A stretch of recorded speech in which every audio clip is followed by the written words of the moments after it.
Chilekwa, let's get into the conversation of a cashless economy. What does this look like, and is it really a better option compared to the way that we're doing things at the moment?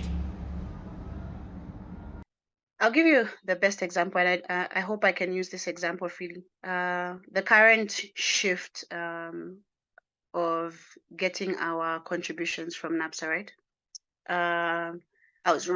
Our benefits from NAPSA.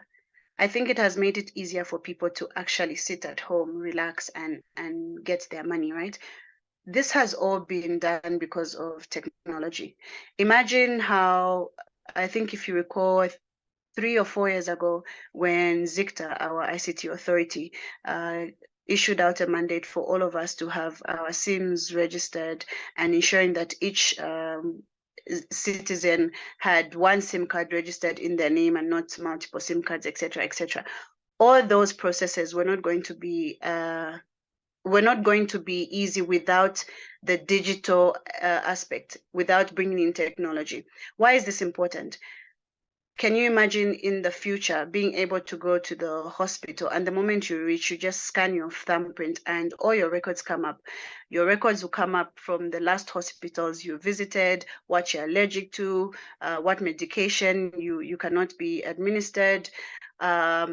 You go to your ZRA and the whole list of companies that you've worked for or owned, your tax, everything is interconnected. And the point of connectivity for all that information is government. This is why it's very, very important to have the regulators and the policymakers and government come together and actually put out mandates. I don't know if this is actually something that can be done. Put out a mandate to say, okay, anybody who needs to trade, etc., in this area should register online, and that seamless process will make it easier for you to access information across the board. So once you have your Ministry of Finance connected, your Ministry of Technology connected, you have your ZICTA, PACRA, ZRA, RATSA, and the police. You are in a road traffic accident and all they have to do is use your fingerprint to check if you're on the system, and they're able to locate your family members. How simple would life be if we were able to access data like that? While all these issues are really highlighting the need for more fraud detection systems, for more stringent security measures, I think digitization is the way to go, because it not only makes our lives better, it makes it more easy and efficient for us to carry out our day-to-day work. How soon do you think Zambia is going to get into a cashless economy? And are Zambians, in your opinion, willing to get into this cashless society? I would actually give Zambia 5 years, to be honest, because if you look at the last 2 years and what the current government is doing, I think they're doing a very good job in bringing across innovative conversations, in collaborating with the private sector and your SMEs, your entrepreneurs. If we increase financial literacy, what we're doing right now, this is the first step. Teach people about digital finance, teach people about accessibility of those digital products, teach people about technology, and then we move to increasing access to those digital payments. What do I mean by that? It's ensuring that in your supermarkets, you have your technology embedded into how you shop. It's knowing that if I go and have my car washed at the car wash, I have the opportunity to be able to pay via mobile money. I can be able to swipe, for example. I can go online and track my vehicle. If I don't want to wait for my car at the car wash, I can simply go on the website and check how long it's going to take before they're done, and then I can go and pick it up. It's having an app dealing with your transportation and being connected to your child's school, for example. When your child is being dropped off, you're already aware that this is the driver that dropped them off. And once they're dropped off, you can track their performance, etc., etc. All these things require education.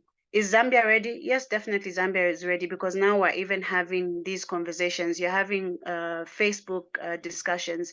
You see people on Twitter, they're following closely with what the government is doing. There are conversations that are actually happening now more than ever. We have platforms that we can actually educate one another. We have podcasts coming up. People are still doing roadshows.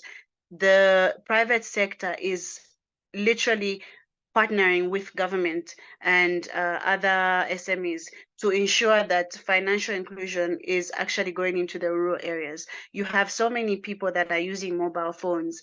Whilst, yes, there's the danger of misusing social media, but you can agree with me that even without social media, we wouldn't have been hearing what is going on across the globe, right? So this is all part of the plan. The idea is to educate, educate, educate. And once people begin to understand, they'll adjust to the idea of moving towards that cashless society. But it starts with us engaging the right conversations, engaging the right people. And this starts with us, by the way, you and me, the citizens, the youth, the Generation X, Generation Y, millennials, etc., coming together and saying, you know what, for us to be able to work together, we don't leave it up to government and policymakers and the regulators, but what are you and me as an individual doing to actually forge forward and bring those solutions to life? What we're seeing out there, we can also do here, because it literally just takes somebody going on YouTube, listening to a video, watching educative material, and implementing. We have so many brilliant minds out there, but we're not utilizing what we already have. We have so many sources that we can utilize in the technology sector. I'll give you an example. Look at our agriculture, right? Agriculture is something that Zambia has always been known for, our maize production, etc., etc. Imagine having the farmers being engaged with the technology enthusiasts, the payments providers, and coming up with solutions that will ease the farmers' understanding of crop rotation, of the weather indexing. You develop apps, you have the software developers that can come up with all these different fancy and easier mechanisms of doing work. And then we also have RegTech, right? Where you create solutions for the regulators to be able to engage with us. So from your webinars to your actual apps that will give you an idea of, let's say, how to view information on a court case, for example. You have legal tech.